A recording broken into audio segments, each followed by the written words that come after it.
Hey everybody, my name is Trisha and I'm a narcissistic abuse survivor, and I am a coach that helps people get beyond narcissistic abuse, escape from it, and start to heal on the other side. So today we're just going to look at someone else's story about leaving narcissistic abuse and their plan and strategy to get out. I'll read for you their story and then we'll stop and chat about it. So it says, I'm leaving and he's trying to fix everything. I need advice on how to talk to him. I've been planning to leave. I looked at some rentals the other day and left the realtor's printouts in my car. I just totally forgot about them. Of course he found them and asked what's going on. I told him. Now he's saying all the right things in an attempt to change my mind. I'm not interested in staying. In fact, I've applied for a lease of one of the places I toured the other day. Right now, he's in the begging phase, promising to be someone he can't possibly be. I am the single most important thing in his life, and on and on. I fully expect that soon it will turn to scorn and anger. Obviously, I was trying to avoid this part by waiting until the day before I was actually physically moving before telling him. I'm not in danger of being pulled back in, but how can I keep him calm? Do I go along with his let's heal this together BS? I refer to it as BS because I've heard it all before and I know how this cycle progresses. Do I tell him what he wants to hear for now and then split when the moving date arrives? It feels wrong to deceive like that, but I'm in self-preservation mode. Anyone have any thoughts, maybe suggestions for a better way? So what would you say to this person? It sounds like she's done all the right things by not engaging in a back and forth with this person. And she wanted to keep it all on the down low while she prepared herself to move on. When you're escaping narcissistic abuse, it's not the kind of relationship where you can be direct and have a rational conversation with the other person and the two of you civilly split. Most of the time, it's either they're going to try and love bomb you or they had already discarded you, and then they'll realize that they're losing something and they don't like the game of losing. So they will do whatever it takes to get you back. And if they get you back, it doesn't mean their behavior is going to change permanently. It's just a way to keep you for now. And then they go right back to treating you poorly. In fact, they're probably going to try and punish you for even trying to leave.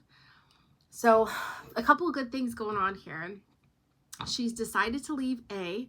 She's recognized that he's going to try and manipulate her by trying to say the things that she wants to hear and promising her the moon and promising her that he'll fix everything. But she knows that that is just not true.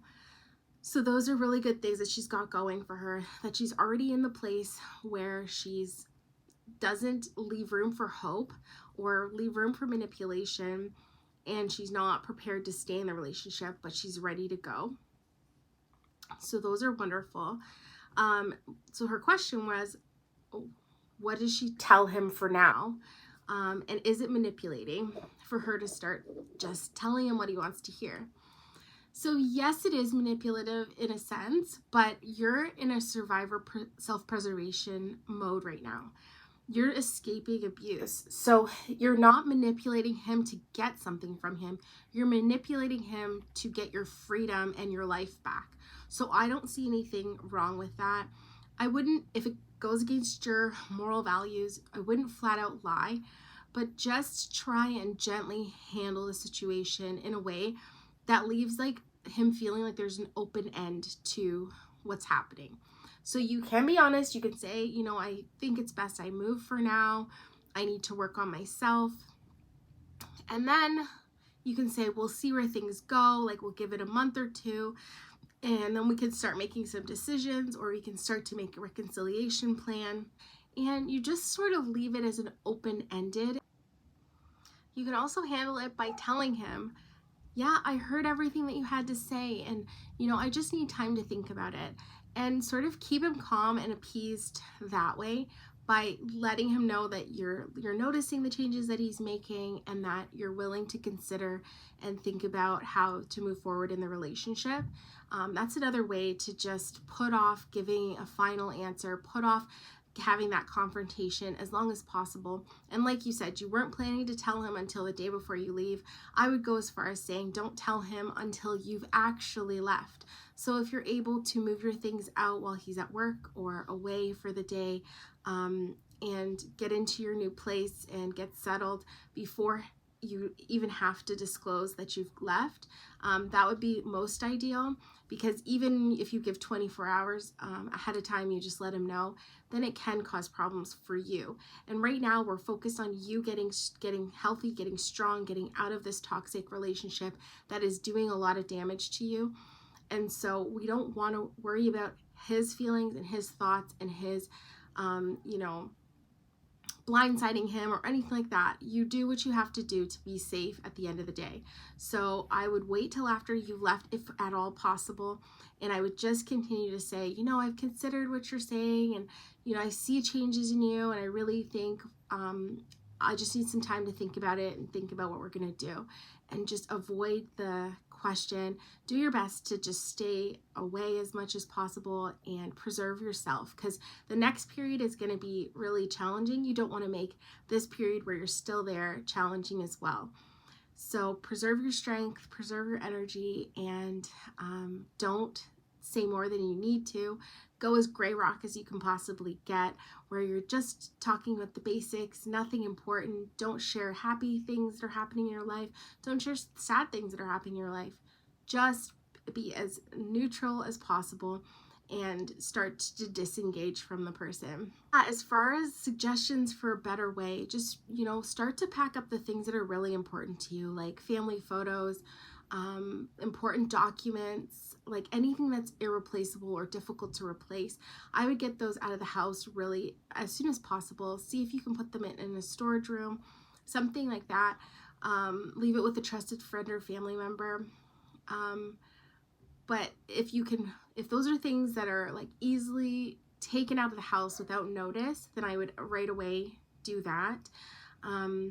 And then I would just have a bag packed, because if at any point he does start to escalate his behavior, at least you've got some cash on hand, a change of clothes, a pair of pajamas, something comfortable, your shoes, whatever it might be, ready to just grab and run out of the house, so that you can get yourself to somewhere safe and have a few of the comfort items with you. And like you said, you're in self-preservation mode, so you can ethically manipulate the manipulator into thinking that this is just temporary and that you're not closing any doors, but you just want to see how things are when you're not together, to give yourself some space to work on yourself and then maybe come back into the relationship. So like in the comments, someone said, you owe him nothing, and that's true. Like, this has been an abusive relationship where your needs have not been met, where you have worked night and day to stay on your best behavior, walking on eggshells to make sure that this person is comfortable and happy and satisfied, and stroking their ego and doing all that stuff.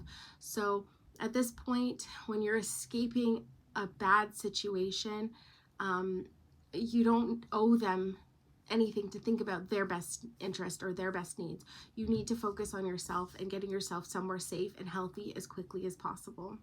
I hope that helped, and I hope that you will stick around on this channel. I hope stories of other people's situations and help give advice and suggestions on how to handle that. I hope you'll hit that subscribe button and the like button if it was helpful.